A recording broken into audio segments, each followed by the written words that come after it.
Hello, Dr. Jeff. Welcome to the Real Talks podcast today. Very happy to welcome you here. To begin with, we'll like to start to have a background, little bit background about yourself. So if you can please introduce quickly about like where you are, what you're doing, and something along those lines. Okay, well, I was born and raised in an age when technology was changing very rapidly. When I was 13, we landed on the moon. That had a big impact to me. I was a real optimist. I studied physics as an undergraduate. I could see all these things happening. I thought that we were going to be regularly going to the moon by 2000. Um, and I got involved with a lot of different things, and I worked in a semiconductor factory after I got my bachelor's in physics. Then I went to get my PhD in engineering at Carnegie Mellon.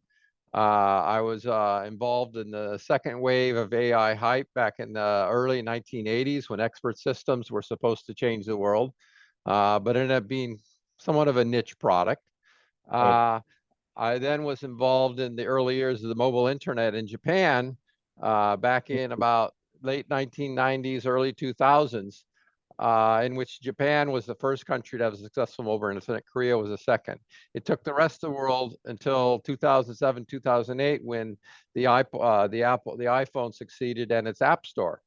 Right. Uh, but many of us, the funny thing is that many of us in Japan were recommending app stores back in 2003, 2004, because we could see that these apps worked a lot better than just browsing.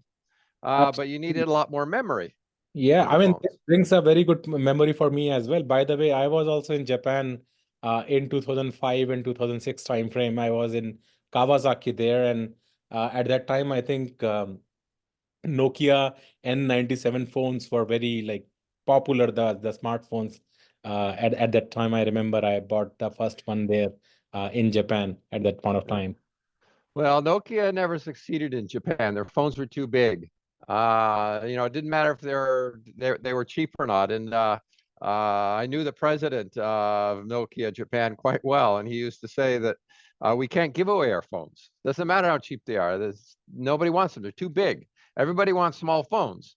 Absolutely. And Yeah, and of course, KDD and Docomo were also, I think, more kind of popular in Japan. I was in actually Kawasaki right next to Tokyo. Were you in the same there, or you were in other area in Japan? Like, where were you exactly? well, I was in Kobe, which is in the south, right next to Osaka, from 1996 to 2003. Then I moved to Tokyo. I was teaching at Hitotsubashi University, Oh, and I wow. was there till 2007 before I moved to Singapore to start Nice. teaching at National University of Singapore. Oh, wow, you were teaching. Oh, I remember I applied for National University of Singapore for my master's, but never went there actually. Early Okay. 2000s. Um, Great, excellent. So this is very good. So given that you have such a big, vast background in, and you have been through the earlier AI wave as well, looks like uh, at least for the last 1 year or so, as soon as GPT models became very popularized, as soon as ChatGPT came into the horizon, it seems like there is a mad rush towards like everybody trying to put their hands on ChatGPT, and Yeah. a lot of AI startups are getting a lot of funding as well. What are your thoughts around like where the industry as a whole is heading, and what could be some of the pitfalls? Yeah.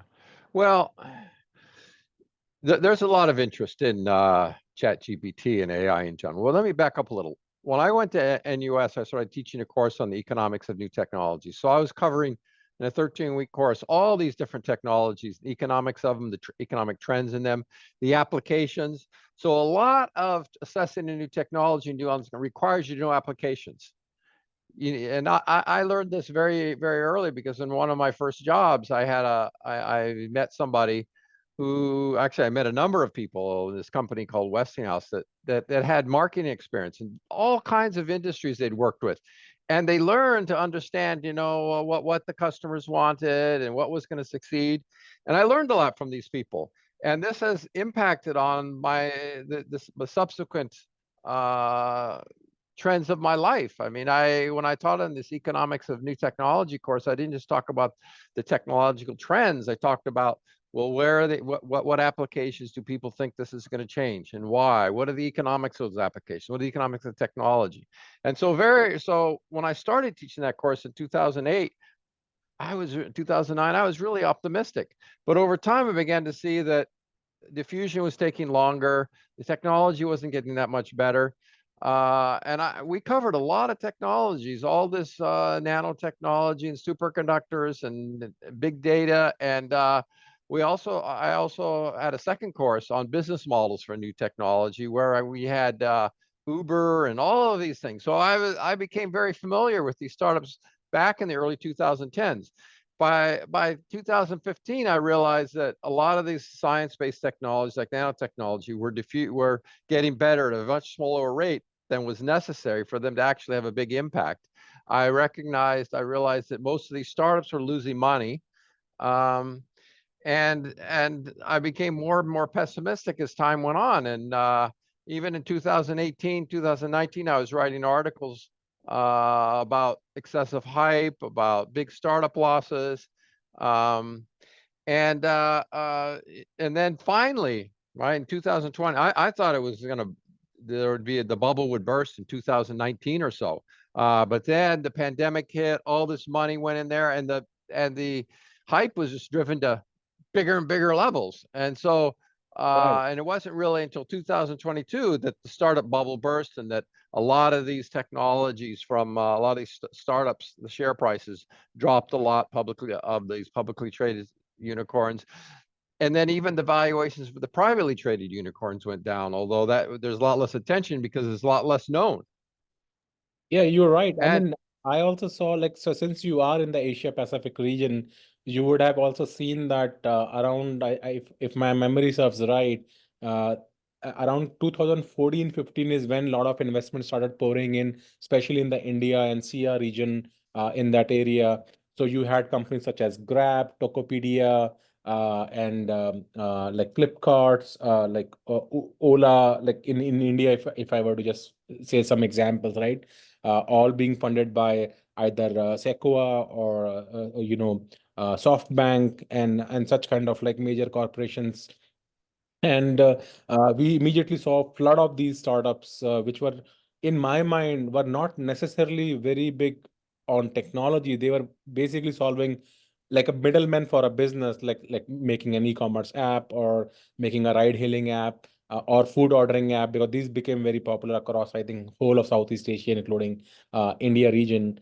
As you can tell, I was just talking to some people recently in India market particularly. I'm very close to that because I've worked with some of them as well.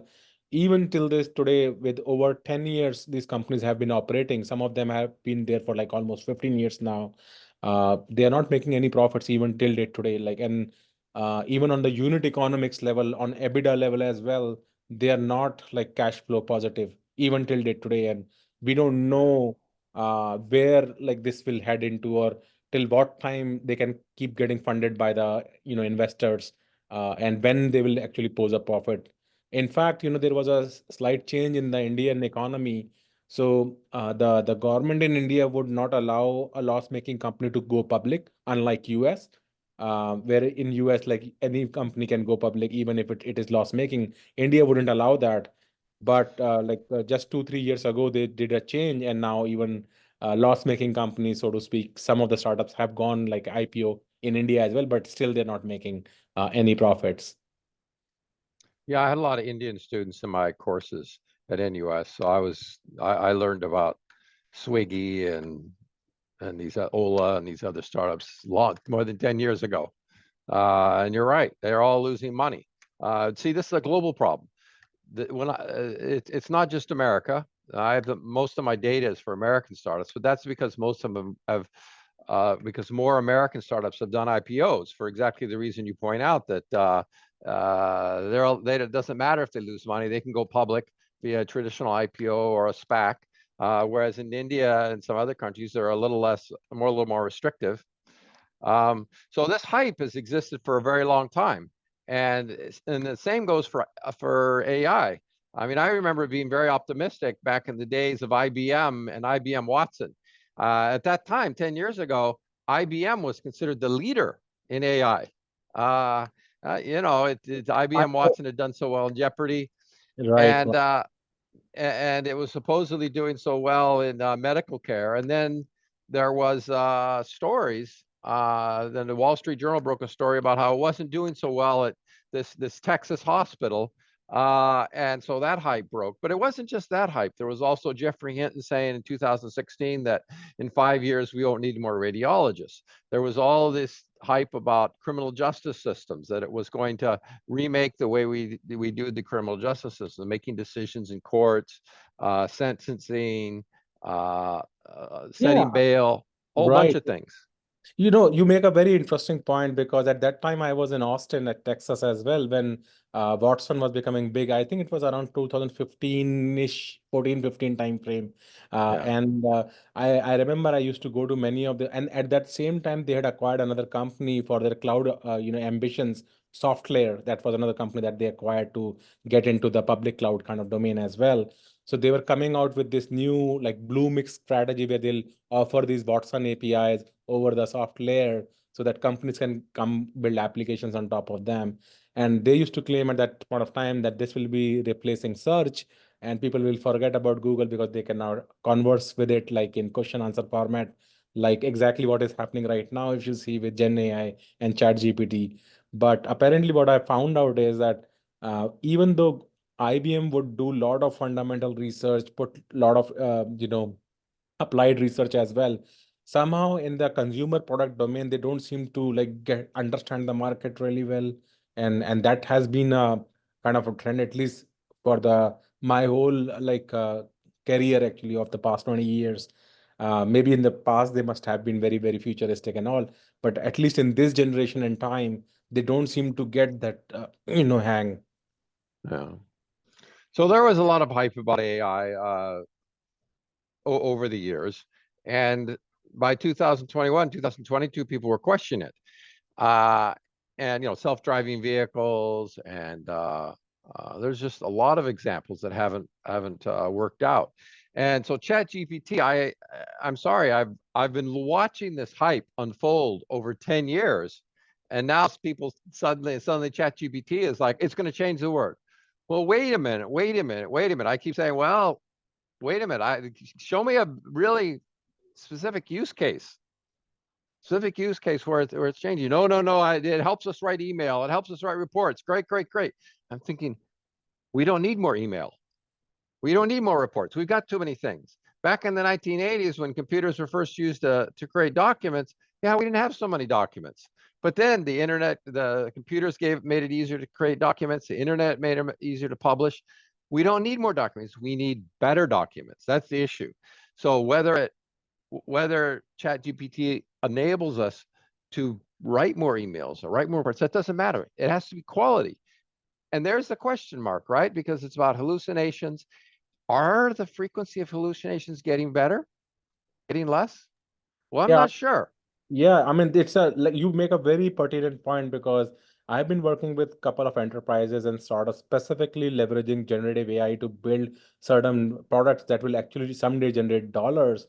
And the problem for the last, at least in the year of 2023, whole of it, many companies jumped at like, okay, let's use generative AI for something. And I've seen two applications fold. So one is they have come out with like bots. So they have created some intelligent bots where you can talk to them and all, and in Q1 of 2023, I saw there was huge hype around it and a lot of companies jumped into it. So what they were doing, the internal FAQ documents that they have where engineers have to access question answers, they were converting them into a bot. So now you can ask about this question and they can respond back to you. By the time they hit Q4 of 2023, they went back to the FAQs. They said this bot is completely useless. Sometimes it even gives the information that doesn't even exist and fabricates new information which is completely either incorrect or factually wrong. And we cannot determine whether it is telling the truth or it is fabricating it. So they went back to the like actual FAQs. And the second application I saw was with the coming of these vector databases. People started implementing vector-based searches that will be different from existing search engines that are based upon keywords. And again, here there is no statistical significance to prove that one thing works better than the other. They're still in the experimental stage. So in my mind also, when I saw the real applications of these generative AI based products, we don't have real business use cases where people can get behind the back and say that enterprise can make actually money out of it. But it's as a novelty and as a new cool thing to try it out, it's probably okay. As you were saying, I can write emails, I can correct my grammar, and I can generate tons of some run of the mill content, but nothing of concrete values thus far has been we have been able to derive out of it. Yeah. Yeah, so we need to focus on those use cases, and I'm sure they're going to emerge. I'm most optimistic about the creative industries. So because the output of the creative industry are words, are images, and the generative AI can help us do that. So I'm optimistic that this will happen, but it's going to take longer than we thought. It takes a lot of attention to processes, going through processes and making sure you have the right data. Coding will also be big, but it'll take time because you have to work on the processes. It's not just a matter of one coder saying, wow, it makes me so productive. Because you have to think of the downstream process. You have to think about, okay, we create all this code. Is that code going to be easy to maintain down the road? You know, even if there's no hallucinations, it's a question of maintainability. And a lot of times, code generated by AI is too repetitive. It's too bloated. That makes it harder to maintain. So we have to think through these things. That will take time. So I believe it's going to happen. It's just going to happen a lot slower than people have believed and people have been saying. And that means that a lot of these companies, you know, the Magnificent Seven, the stock prices have gone up too high. We've already seen a lot of the AI startups. They're not doing as well, and some people might argue that's because of Magnificent Seven.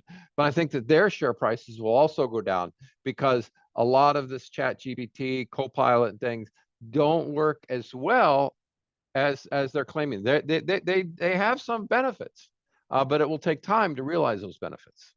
No, I think you make very pertinent points, and this is a discussion I was having with some of the software engineers who have started using co-pilots to help them improve their so-called productivity. So I asked them to quantify, like, can you give me a quantifiable number as to if you were not using Copilot and now that you have started using Copilot, how much productivity has increased? So some were telling me 10%, some were telling me 15%, but they cannot uh, like uh, quantify it exactly whether the gains are there or it is just like a placebo effect that since you're using a tool, it almost feels like it is going to be helping me. But Yeah. there was in the creative industry, as you were talking to alluding to earlier.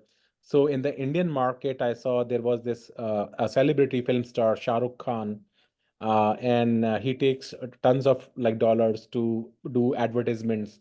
So one of the creative agency hired Shah Rukh Khan, paid them one time, and said, "You record this advertisement for this small mom and pop shop to tell that Shah Rukh Khan endorses this shop to buy product from this shop," something like that, right? He did a creative. What they did use generative AI to use the same Shah Rukh Khan promoting this shop and they switched the different shops. So they did it for 100,000 shops actually.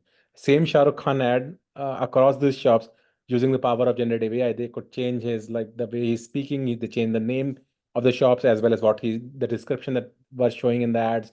So I think that's a very good use of like generative AI because now the actor had to just act one time, but then they could create 100,000 creatives for different shops and even though shops can hire this actor for a cheaper rate, otherwise this actor would have been charging like tons of money to just do Yeah. one advertisement. So I think it's a win-win for both the parties. That's a great example that I saw in this area.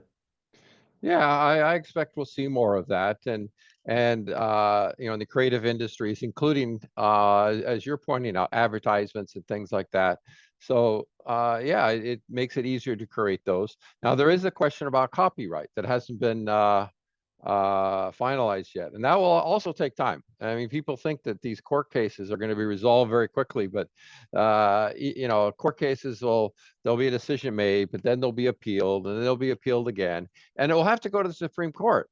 It's going to take a few years, and in the meantime, things are going to happen, but there's going to be appeals, and in the end, I think it will probably be, you know, companies will be required to pay for training their systems on people's writings, people's movies, people's everything. A lot of the creative industries, these movies, there are companies that they own these movies, so they own the training data.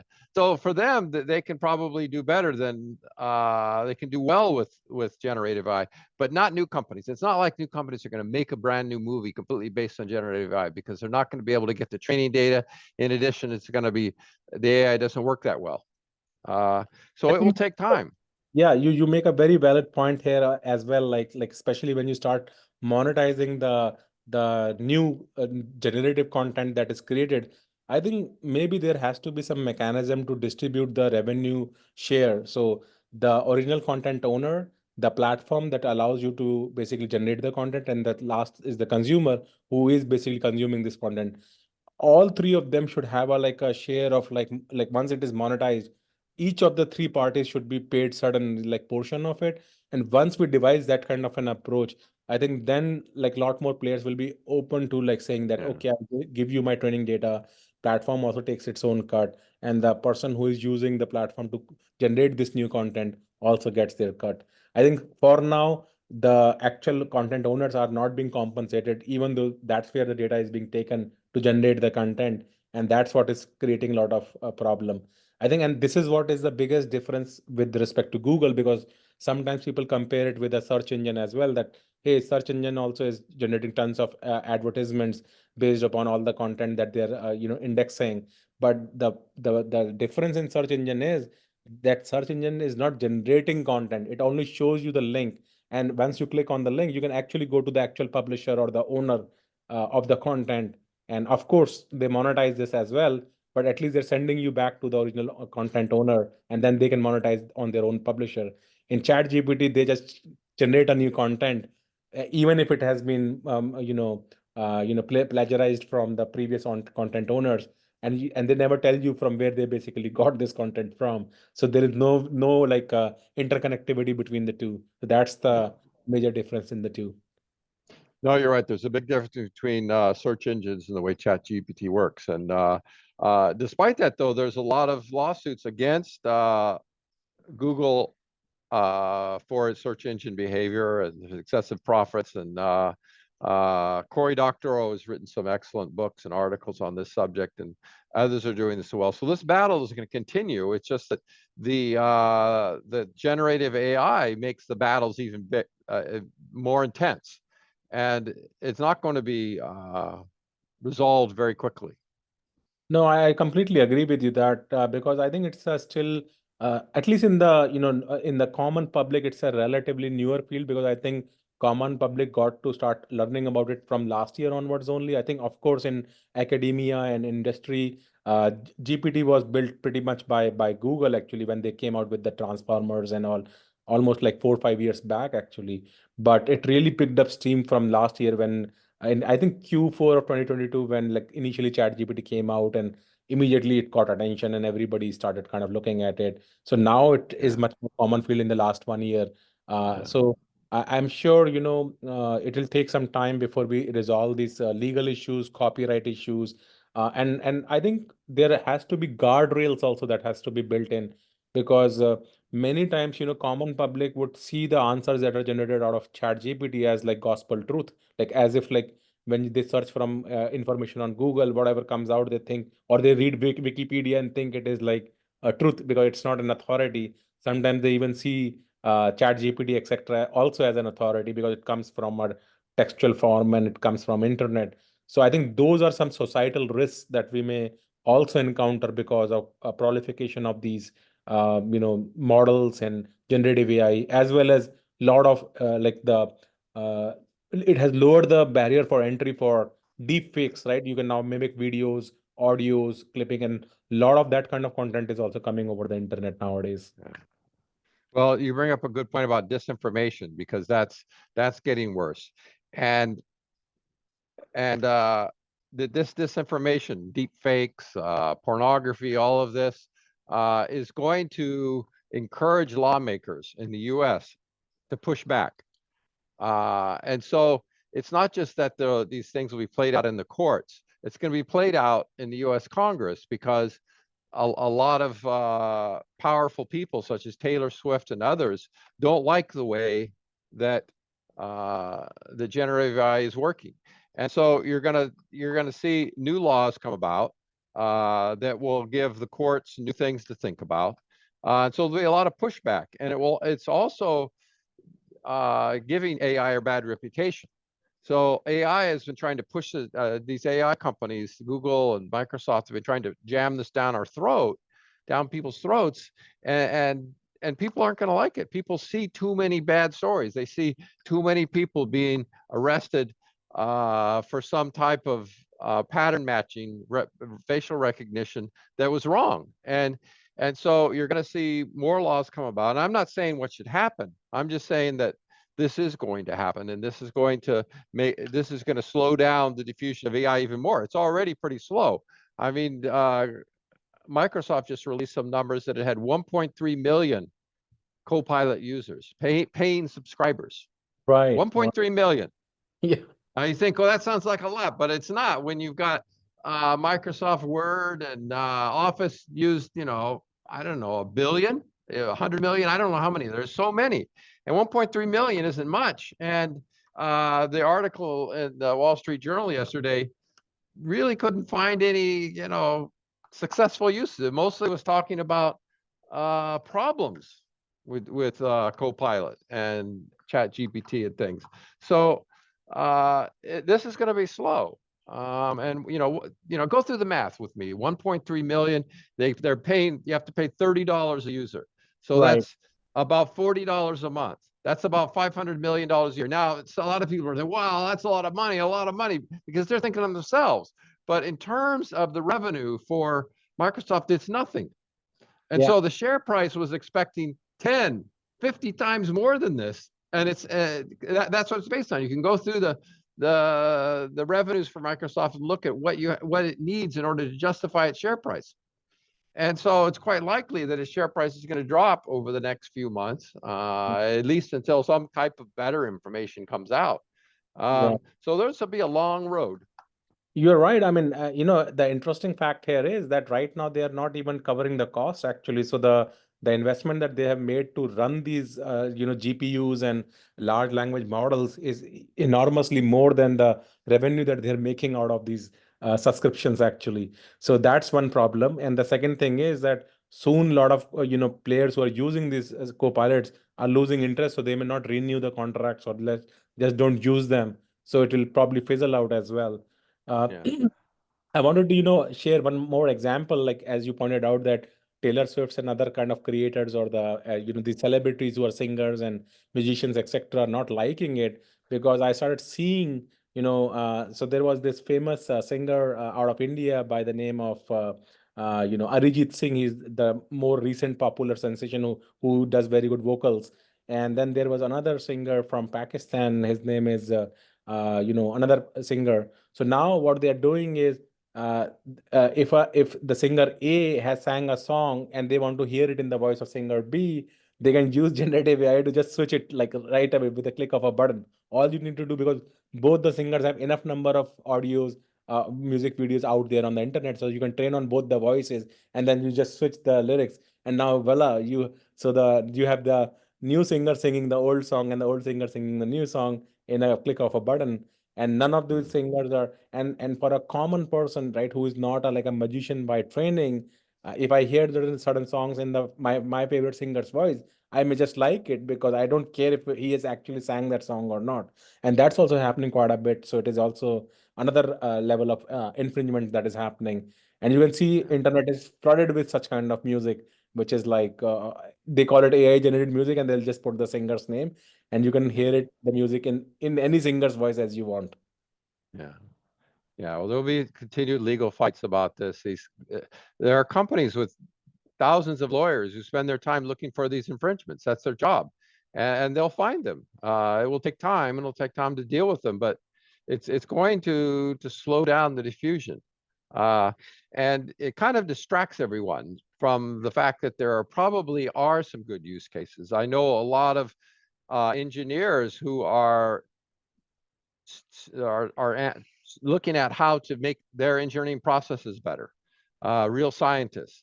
and things will work out there. And it's quite likely that some type of strong firms, strong startups will emerge from this.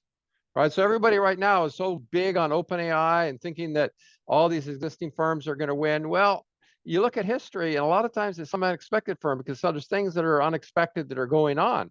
And so I urge you, you young AI software engineers, look for those applications. Don't think that OpenAI is naturally going to be the winner. There's all these other cases out there. There's all this work to be done. Absolutely. And OpenAI has already raised arms saying that we want $7 trillion until you give that to us. We are not going to change the world for you. So that's Yeah, yeah. amazing. So Yeah, yeah, yeah. So young people look at what he's saying and realize that this man is not so serious. Don't take him so seriously. He yeah, he, he doesn't have the skills. The skills to succeed. The skills to succeed is making some applications work, getting some successful use cases, killer applications, and then expanding your service in there. Find the first customers, then the second and the third. Sam Altman has been focused on the 1 millionth customers, the big market, is for years. He wrote this paper about Moore's law for everything a few years ago where he talked about how all this generative AI is going to just increase productivity just dramatically in the long run.